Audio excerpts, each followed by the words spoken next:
नमस्कार मित्रांनो, चर्चा विकासाची चॅनल मध्ये सर्वांचे स्वागत आहे। आज आपण रेशन कार्ड बद्दल महत्त्वपूर्ण माहिती पाहणार आहोत। आपले रेशन कार्ड बंद होऊ नये किंवा रेशन कार्ड मधून एखाद्या लाभार्थ्याचे नाव वगळले जाऊ नये यासाठी एक अर्ज भरून द्यावा लागणार आहे आणि याच्या संदर्भातील एक महत्त्वाची अशी माहिती आजच्या व्हिडिओच्या माध्यमातून जाणून घेण्याचा प्रयत्न करणार आहोत। त्यामुळे व्हिडिओ शेवटपर्यंत पहा। राज्य शासनाच्या माध्यमातून 4 एप्रिल 2025 रोजी एक जी.आर. आला असून राज्यामध्ये अपात्र शिधापत्रिका शोध मोहीम राबवण्याचा निर्णय घेतलेला आहे।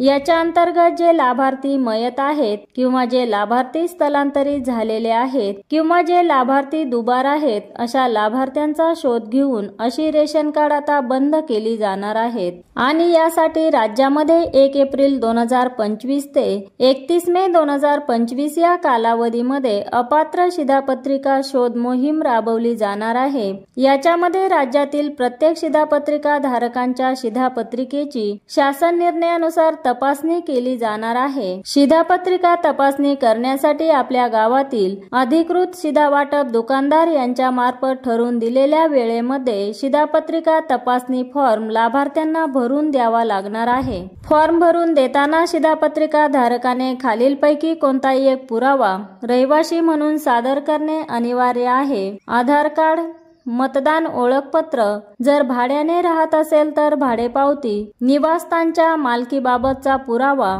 LPG गॅस जोडणी, बँकेचे पासबुक, वीज बिल आणि टेलिफोन बिल, ड्रायव्हिंग लायसन्स किंवा या ठिकाणी त्यांनी दिलेले एक वास्तव्याचा पुरावा हा 1 वर्षापेक्षा जास्त कालावधीचा जुना असेल किंवा पुरावा या ठिकाणी जोडावयाचा आहे आणि आपल्याला या नमुन्यातील फॉर्म देण्यात आलेला आहे। हा फॉर्म डाउनलोड करण्यासाठी डिस्क्रिप्शन बॉक्स मध्ये लिंक दिलेली आहे। हा फॉर्म पूर्ण भरल्यानंतर अर्जदाराची स्वाक्षरी किंवा अंगठ्याचा ठसा द्यायचा आहे। त्यानंतर दुकानदाराची स्वाक्षरी येईल आणि कार्यालयीन वापरामध्ये ज्याच्यामध्ये जे काही पुरावा जोडलेला आहे तो पुरावा जोडलेला तपासला जाईल।